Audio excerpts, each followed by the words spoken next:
Hello everyone, आज हम करने जा रहे हैं हमारी एक्सरसाइज 1.3। लास्ट क्लास में हम लोगों ने बाइनरी ऑपरेशंस या द्विआधारी संक्रिया के बारे में पढ़ा था और आज हम द्विआधारी संक्रियाओं से जुड़े हुए जो प्रॉब्लम्स आती हैं एग्जाम में उनके बारे में बात करेंगे। चलिए, अपना पहला क्वेश्चन है एक्सरसाइज 1.3 का। पहला और दूसरा दो क्वेश्चन हमने कर रखे थे, तीसरा क्वेश्चन है आज, वो है समुच्चय दे रखा है हमें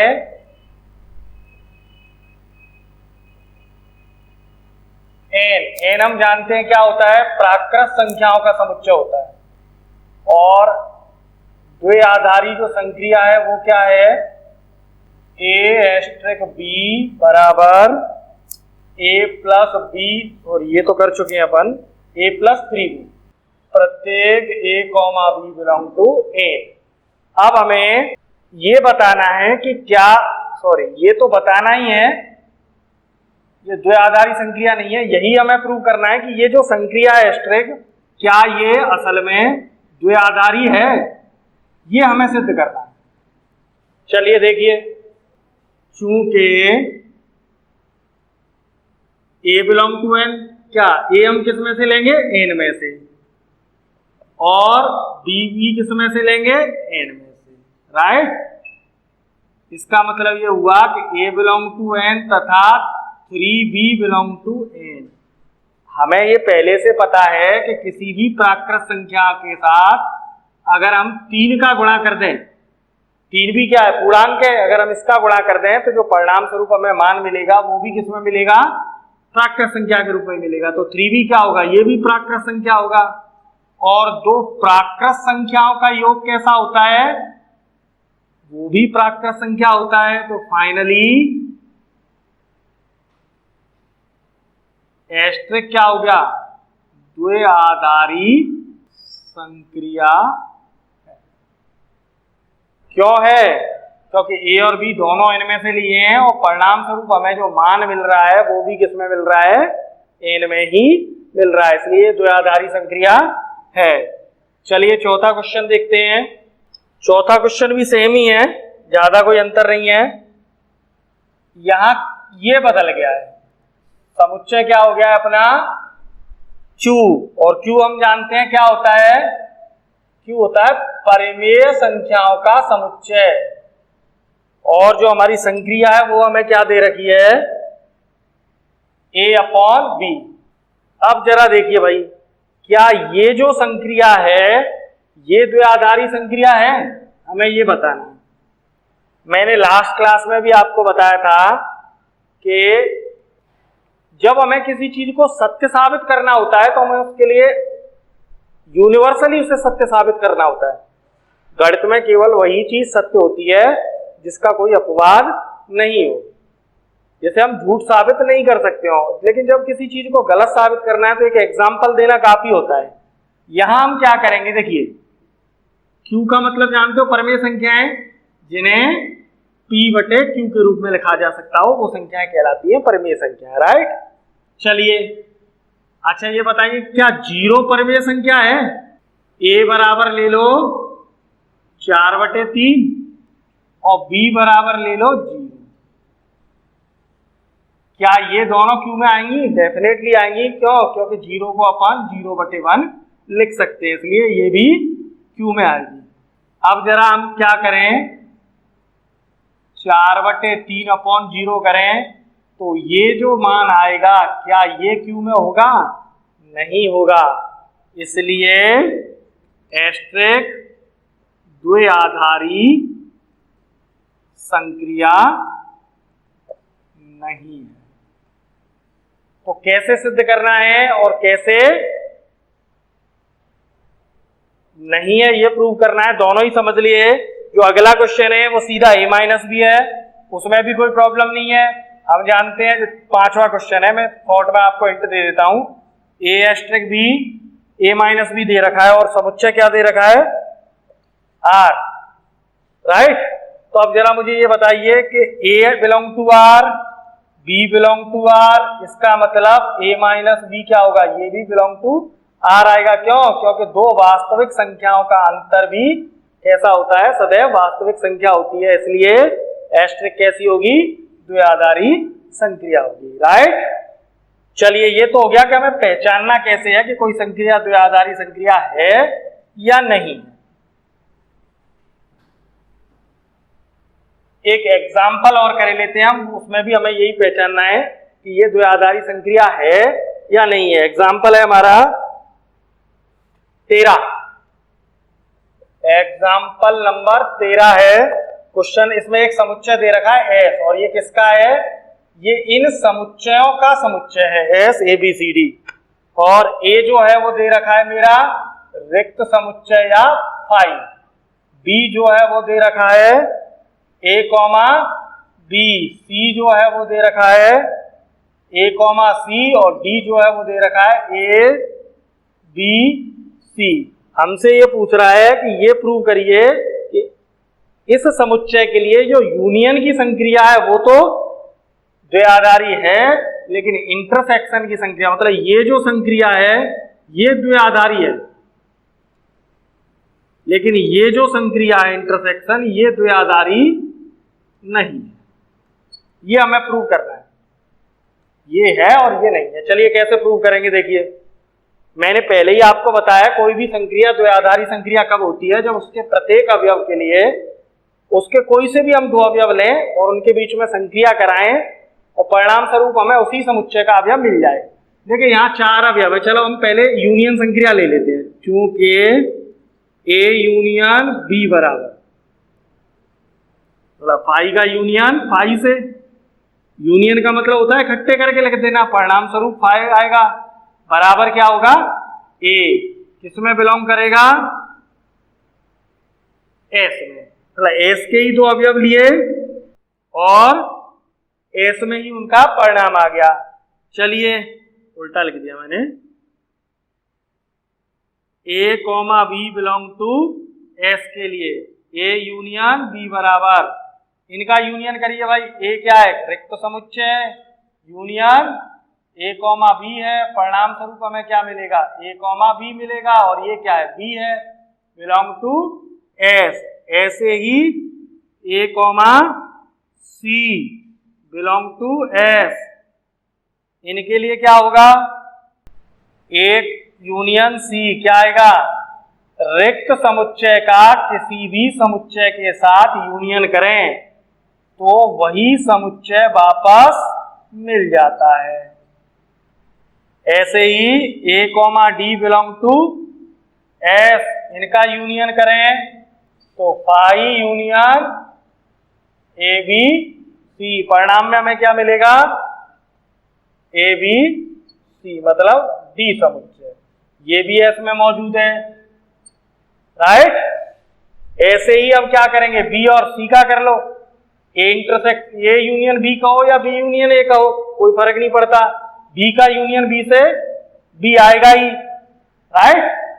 ऐसे ही बी का सी से यूनियन करेंगे, इसी तरीके से हमें ये सारे काम करने हैं। हमने पहले ए का ए से यूनियन किया, फिर ए का बी से किया, फिर ए का सी से किया, फिर ए का डी से किया, और जो हमें रिजल्ट में अवयव मिले वो किस में मिले, एस में मिले। अब हमने क्या किया, यही काम बी के लिए, पहले बी को बी से यूनियन किया, रिजल्ट में हमें बी मिलेगा, एस में मौजूद होगा। फिर बी को ए से यूनियन करेंगे, ये हम पे हमारे पास पहले से ही है, ए यूनियन बी कहो या बी यूनियन ए कहो, बात तो एक ही होती है। तो फाइनली इसका मान भी वही आएगा। फिर बी और सी का करेंगे, बी और सी का यूनियन कितना आएगा, बी है अपना A comma B union A comma C बराबर क्या मिला ए बी सी, कौन सा समुच्चय डी, किसमें है एस में मौजूद है। मतलब बी और सी का जब हमने यूनियन कराया तो भी हमें रिजल्ट में जो चीज मिली वो क्या मिली, एस में ही मिली। ऐसे ही आप बी और डी का करा दो, बी और डी का भी यूनियन करा दो तो क्या हो जाएगा,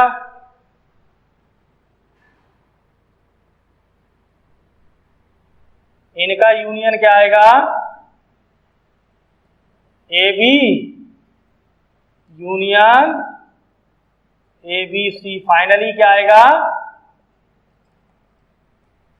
बराबर डी बिलोंग टू एस। ऐसे ही हम क्या करें, सी और डी का करा दो। सी का ए के साथ हम निकाल चुके हैं, ये रहा। सी का बी के साथ भी निकाल चुके हैं। सी का सी के साथ ऑब्वियसली सी आएगा, और सी का डी के साथ यूनियन क्या आएगा A C union A B C, finally क्या आएगा। अब देखिए इसका मतलब ये है कि इस एस में ऐसे कोई से भी दो अवयव मौजूद नहीं है जिनमें हम इस संक्रिया यूनियन या संघ को कराएं और परिणाम हमें एस में ना मिले। सभी के लिए ये मौजूद है। इसका मतलब क्या हुआ कि ये जो संक्रिया है द्वयाधारी संक्रिया है। ये संक्रिया हमारी कहती है बाइनरी ऑपरेशन है, द्वयाधारी संक्रिया है, राइट। चलिए अब बात करते हैं इंटरसेक्शन की, कि क्या ये द्वयाधारी संक्रिया है तो इंटरसेक्शन भी है। चलिए इंटरसेक्शन के लिए अपन चेक करते हैं। देखो चाहे तो हम सबको चेक करके देख सकते हैं, और चाहे तो केवल एक से भी प्रूव कर सकते हैं, क्योंकि इंटरसेक्शन द्वयाधारी संक्रिया नहीं है इस समुच्चय में। देखिए चूंकि B C belong to S के लिए बी इंटरसेक्शन सी बराबर, बी है मेरा ए बी और सी है मेरा ए कॉमा सी। इन दोनों का मैंने इंटरसेक्शन कराया तो मुझे रिजल्ट में क्या मिला, ए मिला। अब जरा मुझे बताओ क्या ये समुच्चय इनमें से कोई एक है, ए ये है नहीं, बी है नहीं, सी है नहीं और डी है नहीं। इसका मतलब ये जो कोई भी समुच्चय है ये नॉट बिलोंग टू एस है। इसका मतलब क्या हुआ, हमने दो अवयवों के लिए सिद्ध कर दिया कि उनके बीच में जब हमने कोई संक्रिया कराई है तो परिणाम हमें इस समुच्चय एस में नहीं मिल रहा है। इसलिए इंटरसेक्शन की संक्रिया एस में द्वयाधारी संक्रिया नहीं है। हो गया। तो कोई संक्रिया द्वयाधारी कब है कब नहीं है ये इस तरीके से हम चेक करते हैं। चलिए ये तो बात हो गई द्वयाधारी संक्रिया की। अब हम बात कर लेते हैं कि क्रम विनिमय द्वयाधारी संक्रिया और साचर द्वयाधारी संक्रिया हम कैसे प्रूव करते हैं। एक्सरसाइज है अपनी 1.3, इसका हम पहला क्वेश्चन ले रहे हैं, राइट। और क्वेश्चन में हमें क्या कर रखा है, पहले से दे रखा है कि एस्टेरिक जो है वो एक द्वयाधारी संक्रिया है। हमें केवल ये प्रूव करना है कि क्या ये क्रम विनिमय है और क्या ये साहचर्य है। तो दूसरे का पहला क्वेश्चन है, समुच्चय दे रखा है एन, समुच्चय का बहुत मायने है इसमें, राइट। संक्रिया दे रखी है ए एस्टेरिक बी बराबर 2 की घात ए बी। अब हमें ये बताना है कि क्या ये क्रम विनिमय है। देखिए पहले इसकी क्रम विनिमयता चेक कर लेते हैं।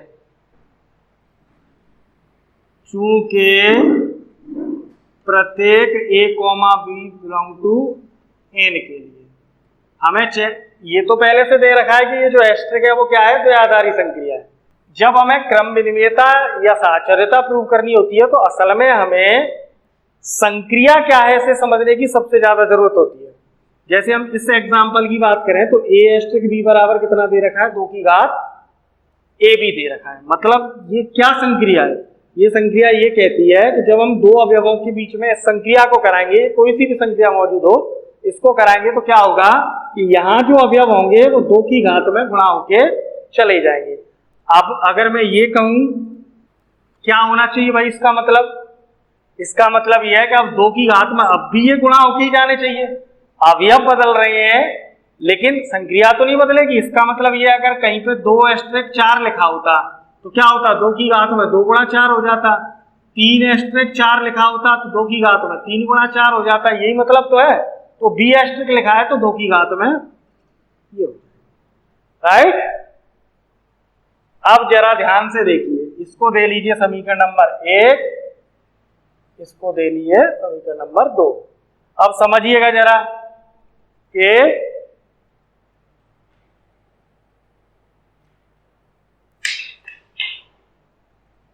अब जरा समझिएगा कि ये ए और बी है क्या, ये प्राकृत संख्याएं, और प्राकृत संख्याओं का जो गुणन होता है वो कैसा होता है, क्रम विनिमय होता है। चूंकि प्राकृत संख्याओं का गुणन क्रम विनिमय होता है, इसलिए ए बी जो है वो किसके बराबर होगा, बी ए के बराबर होगा। इसलिए 2 की घात ए बी किसके बराबर होगा, 2 की घात बी ए के बराबर होगा, राइट। और इसीलिए ए एस्ट्रिक बी किसके बराबर होगी, देख लो समीकरण 1 और 2 से, बी एस्ट्रिक ए। समीकरण 1 व समीकरण 2 क्लियर हो गई। साहचर्य प्रूफ हमने क्या किया,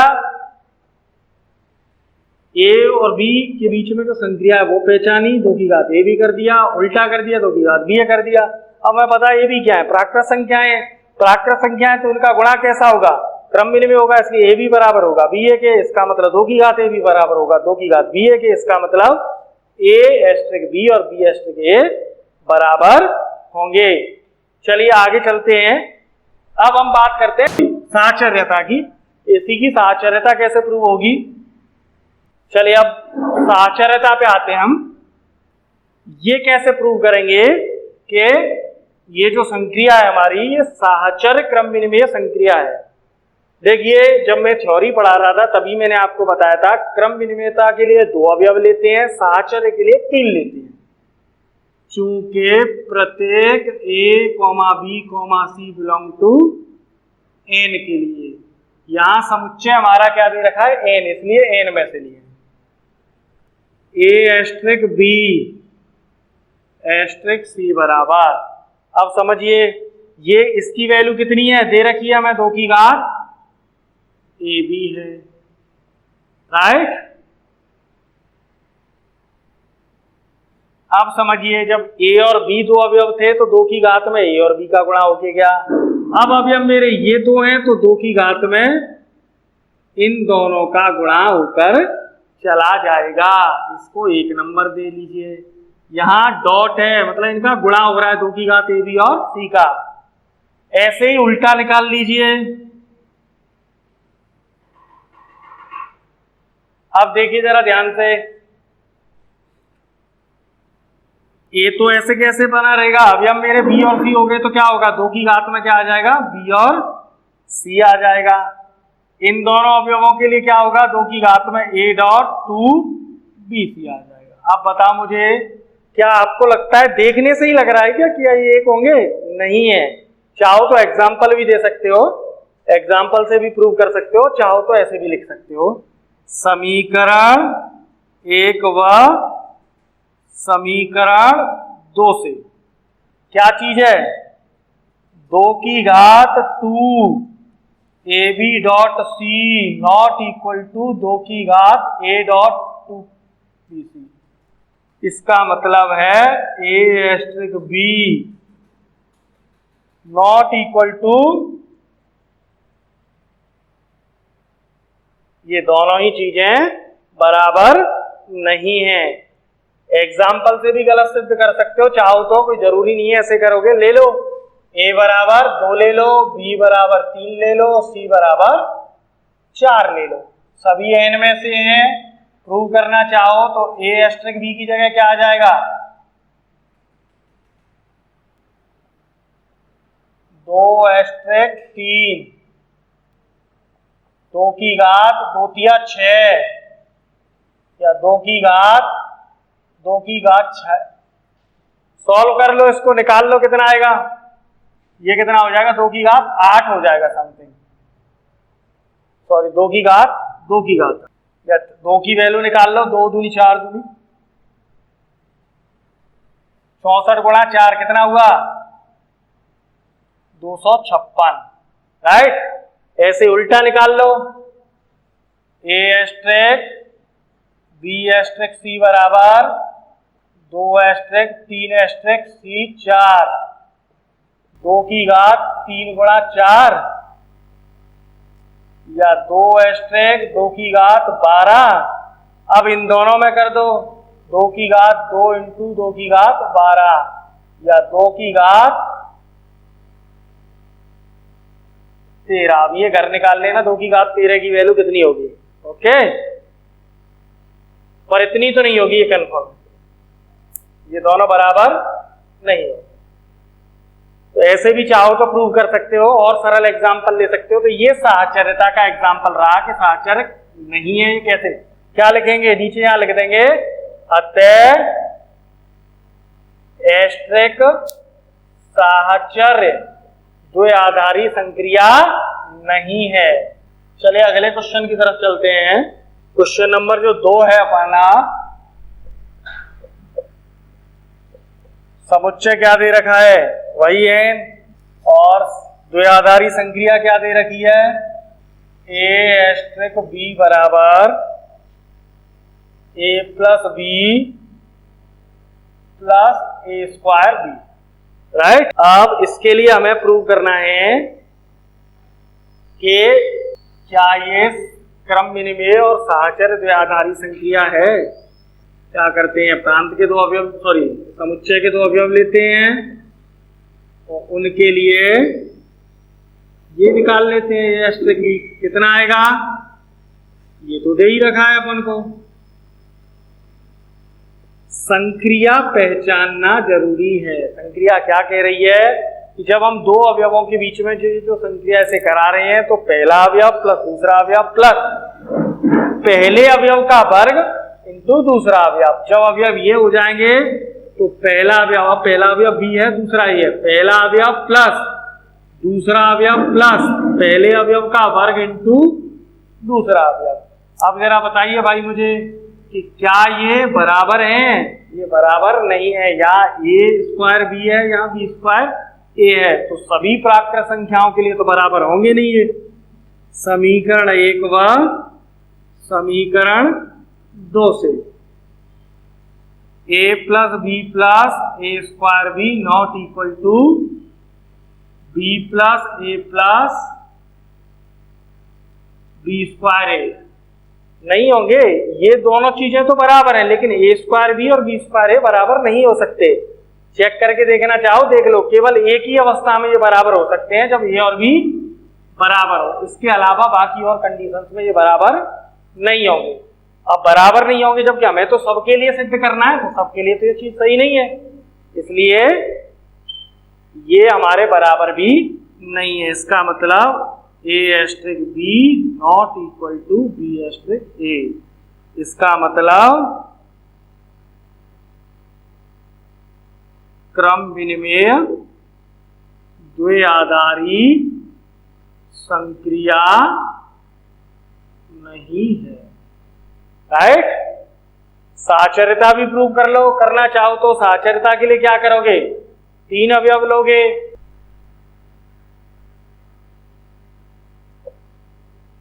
अभी तक 2 लीजिए, 3 अवयव ले लिए, और इनमें हम क्या करेंगे, a एस्ट्रिक b।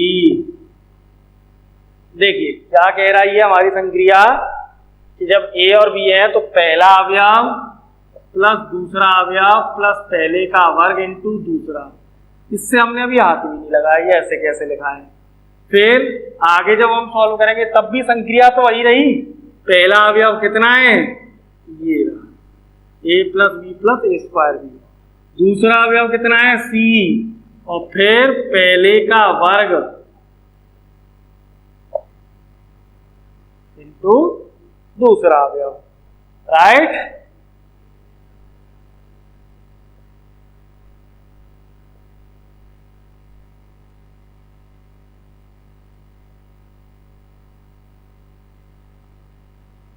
ऐसे ही इसका वैल्यू भी निकाल लो।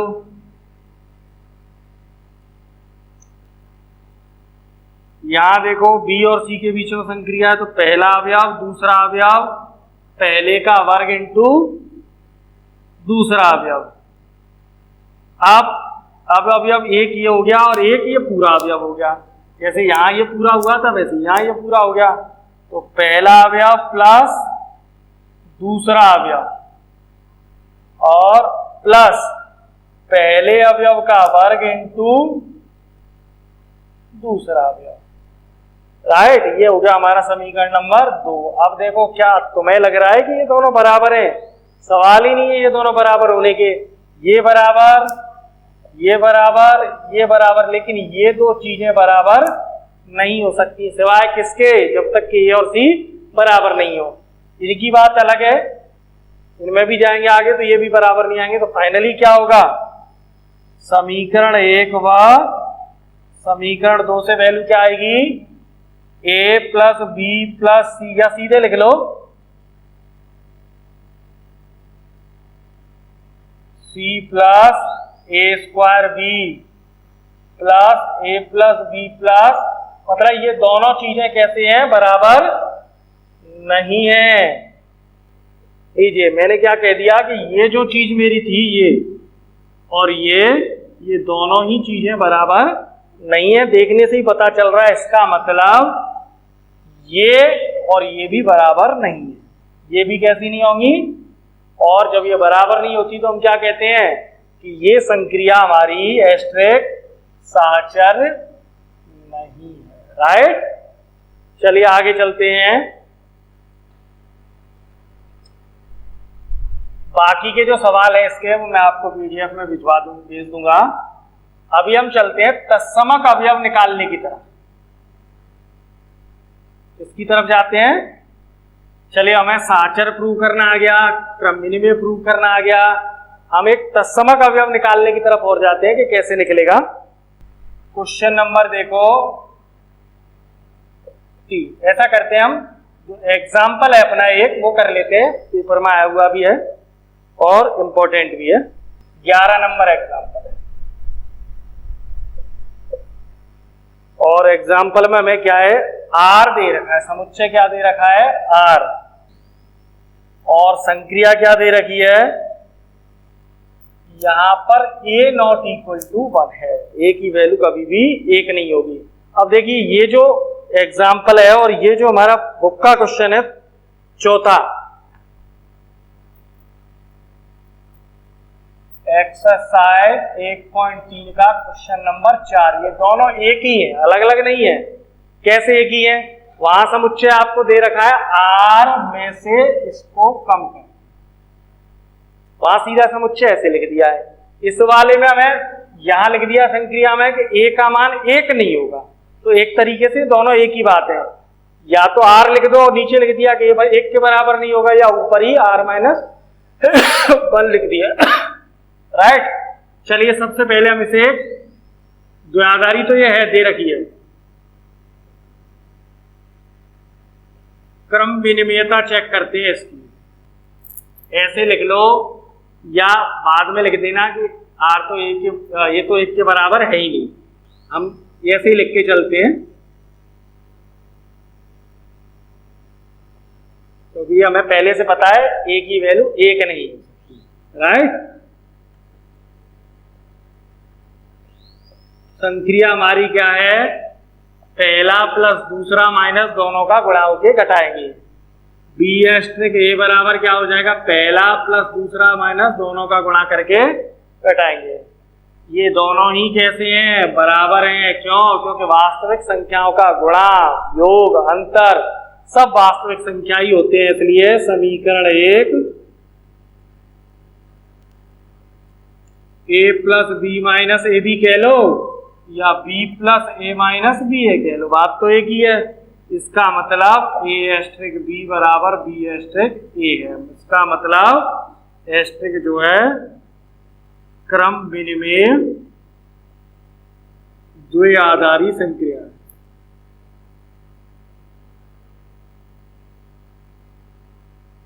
लीजिए, क्रम विनिमय हो गई। साहचर्यता प्रूव कर दो, है कि नहीं है। 3 अवयव ले लो,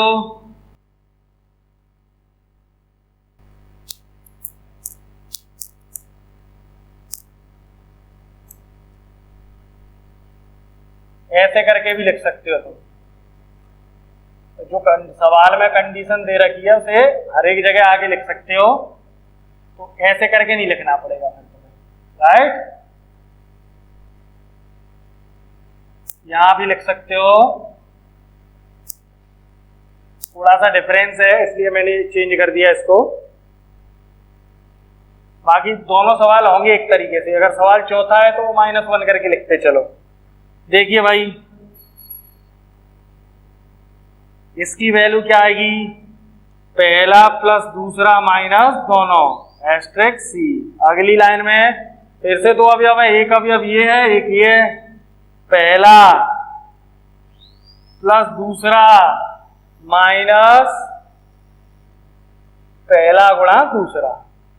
सॉल्व करोगे तो a plus B minus A B plus C minus A C minus B C plus A B C, या a plus B plus C minus A B minus B C minus C A plus A B C. इसे दे लो 3 number. चलिए ऊपर चलते हैं।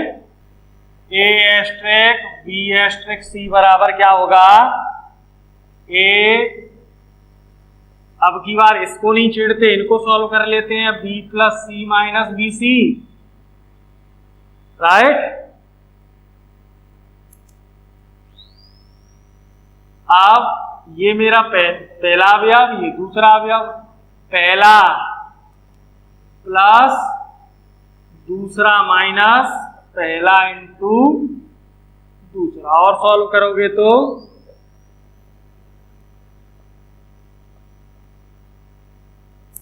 अब जरा ध्यान से देखिएगा, क्या तीसरा और चौथा समीकरण एक ही है।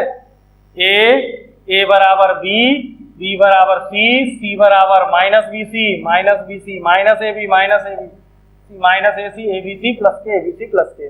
इसका मतलब ये दोनों बराबर हैं, इसलिए क्या हो जाएगा, ये दोनों भी बराबर हो जाएंगे। और हम इसे क्या कहेंगे कि ये सहचर द्विआधारी संक्रिया है। चलिए अब बात आती है तत्समक अवयव कैसे निकालना है। चलिए तत्समक अवयव की तरफ चलते हैं। देखिए, जब भी हमसे तत्समक अवयव निकलवाएगा तो हम क्या करेंगे, ये मान लेंगे कि साहब माना के स्मॉल ई, हमने तत्समक अवयव को नाम दे दिया small e, belong to N. इस प्रकार है कि प्रत्येक स्मॉल, सॉरी एन नहीं, यहां आर, हमने क्या मान लिया कि आर में एक तत्समक अवयव, या ऐसे की जगह हम ऐसे भी लिख सकते हैं, माना कि आर में एक तत्समक अवयव स्मॉल ई विद्यमान है, इसलिए प्रत्येक small a belong to R, a not equal to 1 के लिए हम जानते हैं भाई, हमने मान लिया कि आर में ये तत्समक अवयव है ई, ये विद्यमान है। तो हमने क्या किया, आर के हर एक अवयव के रूप में ये प्रतीक ले लिया ए, और इसके लिए क्या कंडीशन होगी, ए एस्ट्रिक ई बराबर क्या आना चाहिए, ए, और ई का अगर हम ए से कराएं तब भी हमारा क्या आना चाहिए, ए। ए एस्ट्रिक ई का मतलब क्या होगा भाई, संक्रिया तो यही रहेगी, बदलेगी नहीं। एक तो ऐसे कैसे बी की जगह ई आ गया है, तो पहला अवयव प्लस दूसरा अवयव इंटू दोनों अवयवों का गुणा, और ये बराबर किसके होगा, ए के। देखिए ये मान जो है वो किसके बराबर होता है, ए के बराबर होना चाहिए, सही है कि नहीं। अब देखिए यहाँ a से a कट जाएगा तो क्या रह जाएगा, e कॉमन आ जाएगा, 1 माइनस a बराबर 0, या पक्षांतरण कर दो तब भी 0, तो e की वैल्यू क्या हो जाएगी फाइनली 0। अब देखिए क्या 0 r में आता है, राइट। ऐसे ही हम चाहें तो इसे चेक कर सकते हैं, e एक्स्ट्रा के बराबर क्या होगा, पहला अवयव प्लस दूसरा अवयव माइनस दोनों अवयवों का गुणा, और ये किसके बराबर होना चाहिए, a के। एक बार फिर ऐसे कटेगा, फिर e कॉमन लेंगे, 1 माइनस a इधर 0 आएगा, और फाइनली e की वैल्यू जो आ जाएगी वो कितनी आएगी, क्या आ जाएगी 0। देखिए दोनों मान समान है, इसको दे लो चाहो तो समीकरण नंबर 5, इसको दे लो चाहो तो 6, तो क्या लिखोगे, समीकरण 5 एवं समीकरण 6 से e बराबर 0 के लिए बिलोंग टू r भी लिख लो, बिलोंग टू r के लिए a एस्ट्रिक e बराबर, ये सही होता है, इसलिए e बराबर 0 बिलोंग टू r एस्ट्रिक का तत्समक अवयव है। ओके, कुछ भी नहीं करना है, दोबारा शॉर्ट में सुन लो, एक अवयव मान लेना है, उसका नाम e लिख देना है, फिर कंडीशन ये होती है तत्समक अवयव की, इनमें से किसी एक से चेक कर लो या दोनों से कर लो, कोई दिक्कत नहीं है, एक से ही आ जाएगा a एस्ट्रिक e, और जो हमारी मूल संक्रिया है उसमें b की जगह e रखकर वैल्यू निकालो, वैल्यू निकालोगे तो जो मान आई का अगर वो r में मौजूद है तो तत्समक अवयव है, अगर r में मौजूद नहीं है तो तत्समक अवयव नहीं है। चलिए अब रहेगी हमारी चौथी चीज, प्रतिलोम अवयव।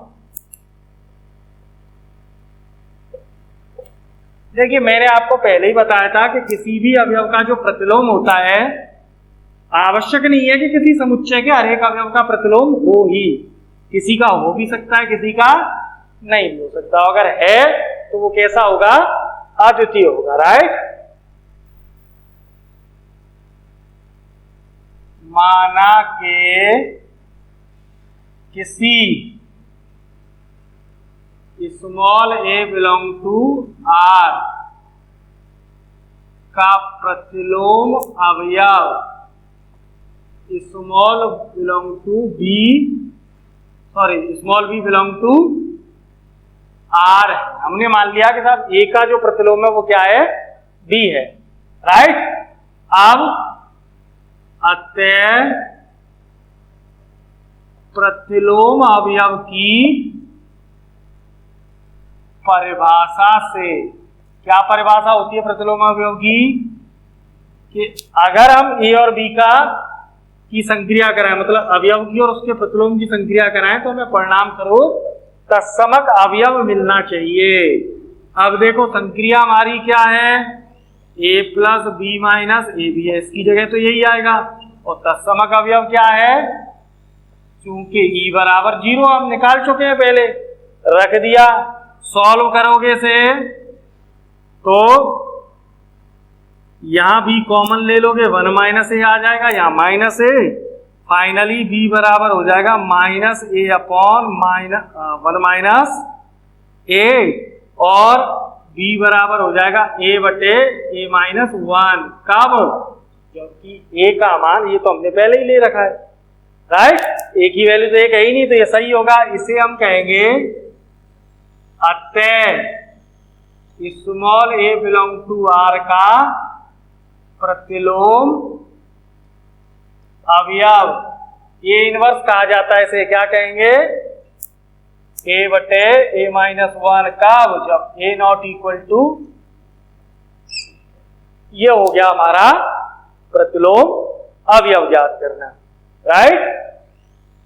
अवयव लेना है a, उसका प्रतिलोम मान लेना है b c d, जो तुम्हारा मन करे वो मान लो, ये प्रतीक है और कुछ नहीं है, और फिर परिभाषा लगा देनी है क्या, अवयव का उसका प्रतिलोम तत्समक अवयव के बराबर होते हैं।